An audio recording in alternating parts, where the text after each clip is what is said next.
just conducted a sequencing reaction.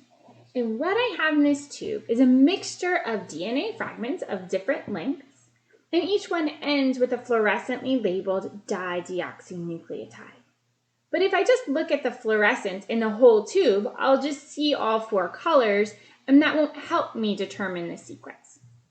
So what I need to do is release these fragments from the tube and use a technique, likely electrophoresis, that will separate the fragments from smallest to largest. And so that's what I'll begin doing over here. And you can see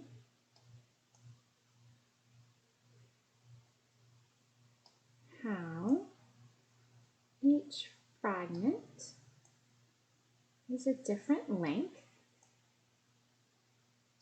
and ends with one of the 4 colors.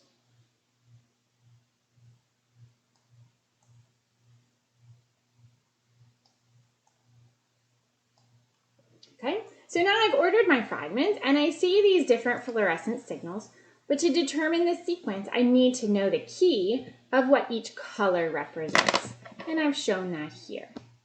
And so when I look at this key code, now I can see that this fragment must end in C, this one in G, this one in C, T, A, G, T, A, T, C.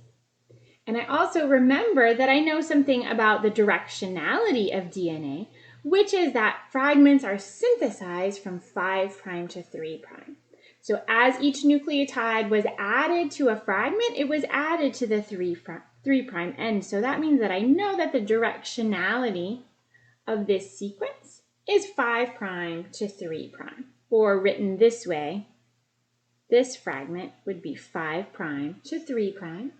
And I know the sequence of this single large fragment would be the same as the order here. So this fragment would be C, G, C, T, A, G, T, A, T, and then C. What I can also determine is this sequence of the complementary strand, which would be the opposite orientation, 5' to 3'. So I know that the template that these were synthesized from was G, A, T, A, C, T, A, G, C, G.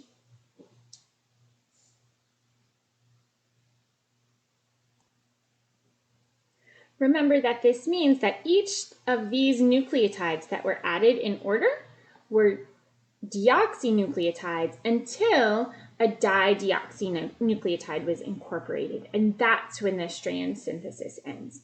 So the lengths of these are not determined on purpose, but are random, and simply producing enough fragments will give me one of each length by default.